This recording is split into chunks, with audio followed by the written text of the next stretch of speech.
क्या आपको heavy bleeding हो रही थी और डॉक्टर ने आपको हिस्ट्रोस्कोपी करने का सुझाव दिया है? तो आइए इस वीडियो में जानते हैं कि हिस्ट्रोस्कोपी क्या होती है, कैसे करते हैं, किन किन कंडीशंस में हिस्ट्रोस्कोपी करवानी चाहिए और इसकी रिकवरी कैसे होएगी और हिस्ट्रोस्कोपी के क्या चार्जेस होते हैं। मैं doctor Pulkit Nandwani gynaecologist and laparoscopic surgeon हूँ। सेक्टर 8 रोहिणी में प्रैक्टिस करती हूँ और आज इस वीडियो में मैं हिस्ट्रोस्कोपी को एक्सप्लेन करूँगी। आगे बढ़ने से पहले अगर आपने हमारा चैनल सब्सक्राइब नहीं किया है तो प्लीज़ इसे सब्सक्राइब करें ताकि आगे भी ऐसी नॉलेजेबल वीडियोस आपके पास आती रहें। हिस्ट्रोस्कोपी मतलब दूरबीन द्वारा यूट्रस के अंदर देखना। इसमें हम यूट्रस के अंदर, यूट्रस की कैविटी के अंदर एक छोटा सा अपना इंस्ट्रूमेंट डालते हैं जिसमें कैमरा लगा हुआ होता है, जिससे हमें यूट्रस के पूरे अंदर की लाइनिंग उसको आराम से देख पाते हैं। ये किसी किसी कंडीशन में करनी ज़रूरी पड़ती है हिस्ट्रोस्कोपी, जैसे कि अगर कॉमनली ब्लीडिंग प्रॉब्लम्स हो रही हों, हेवी ब्लीडिंग हो रही हो और ब्लीडिंग लाइट भी हो रही हो तो भी हिस्ट्रोस्कोपी करनी पड़ती है। हेवी ब्लीडिंग में बहुत बार हमें अंदर यूट्रस के अंदर देखना पड़ता है कि कोई रसौली, कोई पॉलिप जो कि यूट्रस की लाइनिंग के ही गुच्छे होते हैं, वो अगर यूट्रस के अंदरूनी एरिया में आ गए होते हैं तो बहुत हेवी ब्लीडिंग का कॉज बनते हैं। और इसमें हम जब यूट्रस के अंदर दूरबीन डालते हैं तो उनको देखते भी हैं कि क्या वो है अंदर और उसको साथ ब साथ रिमूव भी कर देते हैं वहीं पर। तो इसको हिस्ट्रोस्कोप के द्वारा किया जाता है।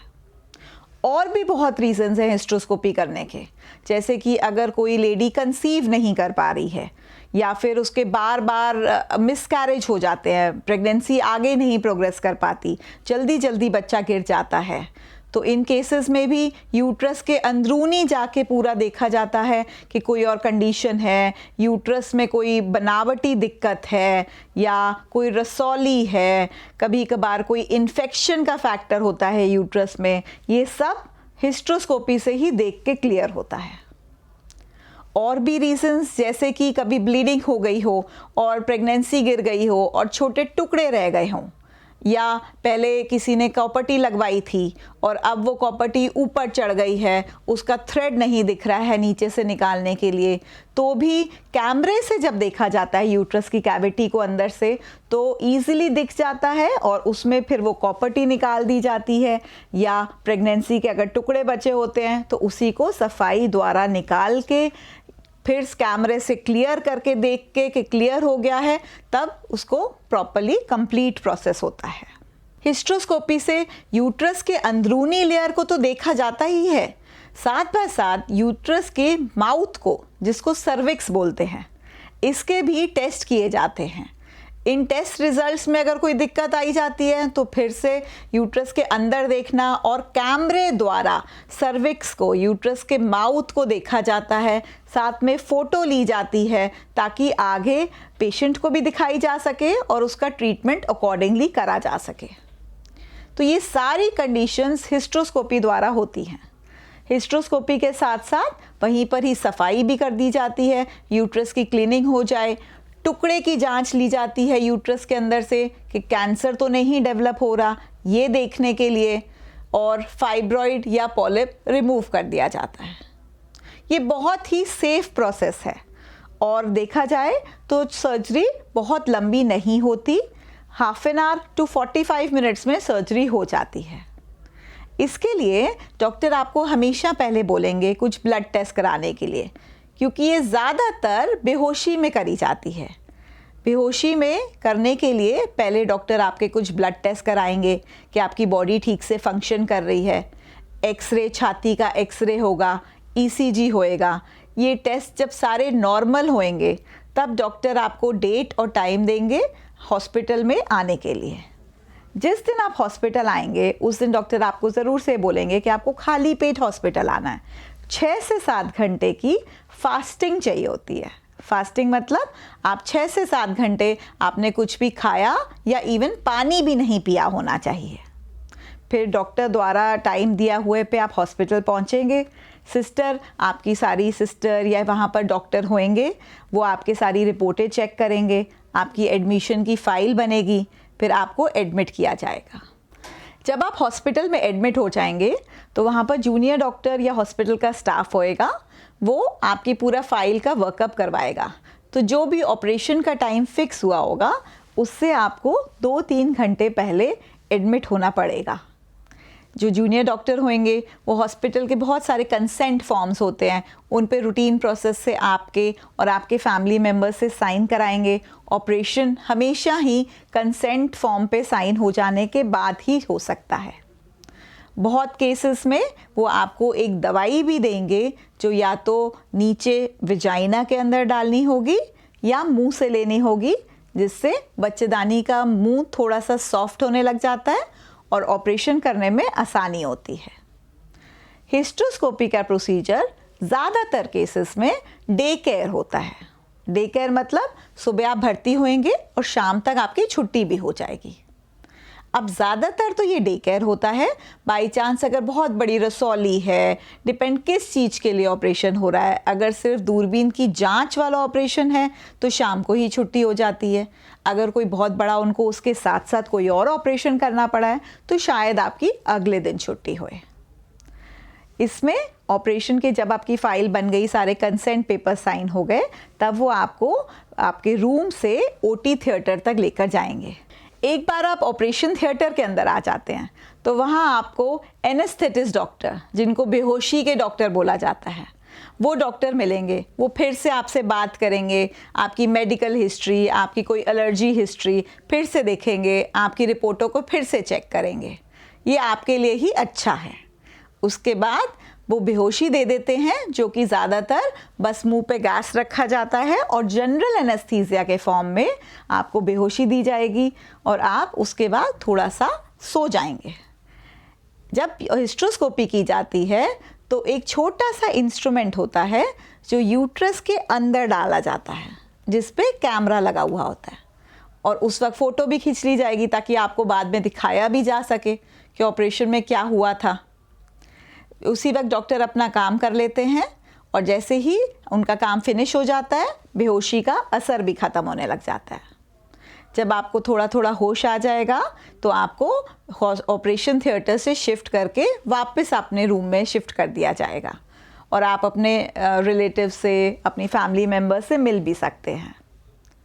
हॉस्पिटल में इसके बाद थोड़े टाइम आपको रखा जाएगा, 3 से 4 घंटे, ताकि बेहोशी की दवाई का असर पूरा निकल जाए, आपको वॉमिटिंग वगैरह नहीं हो रही हो। सिस्टर आपको चेक करती रहेगी कि आपको कोई ब्लीडिंग प्रॉब्लम्स, कोई और दिक्कत नहीं हो रही हो। बार बार आपका ब्लड प्रेशर चेक किया जाएगा, आपकी पल्स रेट चेक किया जाएगा, आपको जनरली आपका पेट वगैरह देखा जाएगा कि ऑपरेशन के बाद कोई दिक्कत तो नहीं हो रही है आपको। इन सब चीज़ों के लिए अस्पताल में ऑपरेशन के बाद आपको 3-4 घंटे तक रखा जाएगा। 3-4 घंटे में हम एक्सपेक्ट करते हैं कि जितनी भी हमने आपको दवाइयाँ वगैरह दी थी बेहोशी की, वो सब बॉडी से उनका टाइम पीरियड ख़त्म हो जाता है और वो निकल जाती हैं। इसके बाद आपको सिस्टर वहाँ कुछ खाने पीने को देगी ताकि आपको वॉमिटिंग टेंडेंसी नहीं हो रही हो। एक बार आप ठीक से खा पी रहे हैं, उठ के चल फिर रहे हैं, वॉशरूम कर लेते हैं, तो डे केयर सर्जरी में छुट्टी भी कर दी जाती है।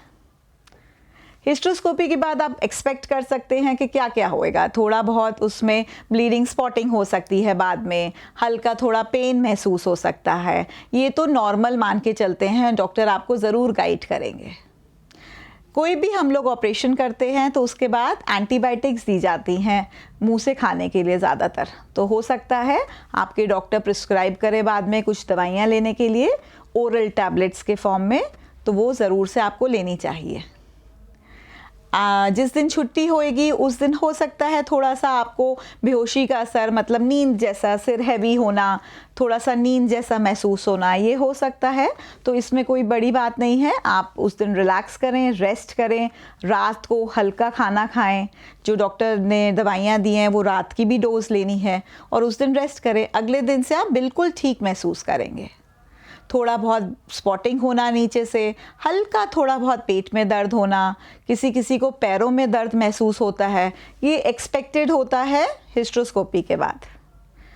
अगर आपको इससे ज़्यादा बाई चांस बहुत ज़्यादा दिक्कत हो रही है, बहुत ज़्यादा पेट में दर्द हो रहा है, बुखार सा लग रहा है, बहुत ज़्यादा ब्लीडिंग हो रही है, वॉमिटिंग वगैरह कुछ हो रही है, इन दैट केस आपको ज़रूर से हॉस्पिटल या अपने डॉक्टर को कॉन्टैक्ट करना चाहिए, बट इसके चांसेस थोड़े से कम होते हैं।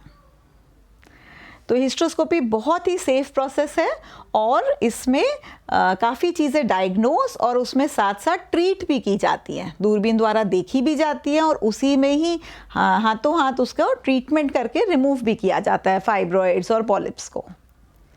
अगर इसका कॉस्ट फैक्टर की बात करें तो ये डिपेंड कर जाता है कि हम किस अस्पताल में करा रहे हैं और किस चीज़ के लिए करा रहे हैं, आपकी कंडीशन क्या है। तो ये एक नॉर्मल हमारा 30,000 से लेकर इसकी रेंज 1 लाख के करीब तक भी जा सकती है, डिपेंडिंग कि हम किस हॉस्पिटल में भी करा रहे हैं और आपकी कंडीशन क्या है।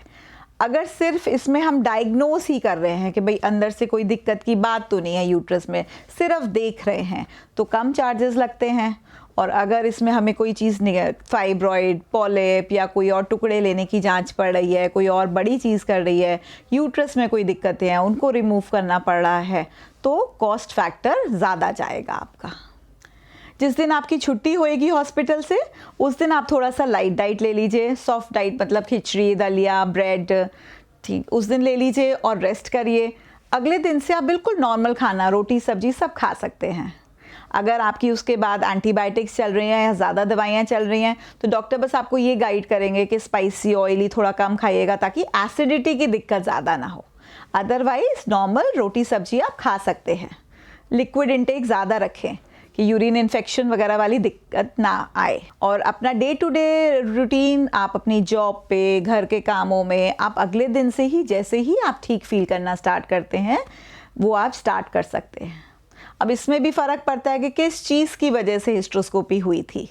हो सकता है ब्लीडिंग आपको ज़्यादा हो रही हो, तो उन केसेस में आपको थोड़ी सी कमज़ोरी महसूस हो सकती है। तो अपनी बॉडी के हिसाब से जब आप ठीक फील करें तो आप अपना काम शुरू कर सकते हैं, जॉब वापस ज्वाइन कर सकते हैं। आई होप ये नॉलेज आपके लिए यूज़फुल रहे और आप अपने ऑपरेशन के लिए वेल प्रिपेयर्ड रहें और आपको पता हो कि कहाँ पर क्या क्या क्या होने वाला है। अगर आपको हमारा ये वीडियो अच्छा लगा हो तो मैं रिक्वेस्ट करूँगी कि प्लीज़ इस वीडियो को लाइक करें, चैनल को सब्सक्राइब करें और शेयर भी करें ताकि ये नॉलेज और लोगों में बांटी जा सके। आपको अगर कोई भी इसके लिए डाउट या सवाल हो तो आप ज़रूर कमेंट सेक्शन में लिखिए, मैं ज़रूर से आंसर करूँगी।